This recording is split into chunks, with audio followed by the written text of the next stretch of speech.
ఏమ్రా బ్లాక్ లో టికెట్ అమ్ముతావురా నువ్వు? ఒక పక్క థియేటర్ వాళ్ళు టికెట్లు రేట్లు పెంచి జనాలు చావ కొడుతుంటే మళ్ళీ బ్లాక్ లో టికెట్లు. క్షమించండి సార్, తప్పు అయిపోయింది. ఈసారి బ్లాక్ లోనే కదండి, వైట్ లో కూడా అమ్మనండి. టికెట్ రేట్ ఎంత? 50 200 కొనేస్తున్నారండి.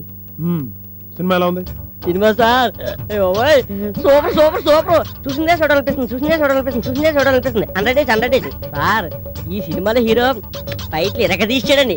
సాంగ్స్ అంటారా, డాన్స్ అయ్యి బాబోయ్ ఇరగైతే సార్. ఈ సినిమాలో హీరోయిన్ తీసుకొచ్చారు నలుగురిని, కత్తిలాగా ఉన్నారంటే. అబ్బాబాబా మ్యూజిక్ డైరెక్టర్ ఈ సినిమా లైఫ్ అండి. సాంగ్స్ ఇరగదీశాడు, బాగుంటాడు. ఇంకా డైరెక్టర్ కంటారా హెడ్ ట్రాక్ అండి ఈ సినిమా. ఈ రూమ్ లో ఎక్కడ టీవీ కెమెరా లేవు, దగ్గరిచ్చిపోతున్నావు. దాపి నిజం చెప్పు. నిజం చెప్పమంటారండి, సినిమా అస్సలు బాగోలేదండి. ఇదే సినిమా 20 సార్లు తీశారండి.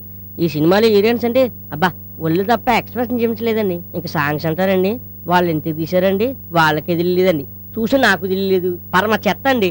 చెత్త అయినా సరే 200 రూపాయలు సార్. మా హీరో కదండి ఓపెనింగ్స్. అయినా మీకు తెలియదేమో సార్, ఇదే సినిమాను ఒక్కసారి హిట్ అయితే ఎన్నిసార్లు అయినా తీసేస్తారు. కానిస్టేబుల్ సార్, ఈ జనాల మెంటాలిటీ ఏంటో నాకు అర్థం కావట్లేదా? ఓ పక్కన బ్లాక్ లో టికెట్లు కొని మరీ సినిమా చూస్తుంటారు, మరో పక్క దొంగ బీచీలు కొని 30 మంది చూస్తుంటారు. అసలు తిన్నగా ఉన్న చాలు కదా సార్. వీళ్ళు లోపలేసేమంటారా? రైతులకి నకిలీ విత్తనాలు అమ్మే వాళ్ళని, బ్లాక్ లో బియ్యం అమ్మే వాళ్ళని పట్టుకున్నా. కడుపు కృతి కోసం 4 టికెట్లు అమ్ముకుని వీడియం పట్టుకున్నాం. వదిలే. ఇంకోసారి బ్లాక్ లో టికెట్లు అమ్మేవనుకో బూటు కాలు కింద నలిపేస్తాను.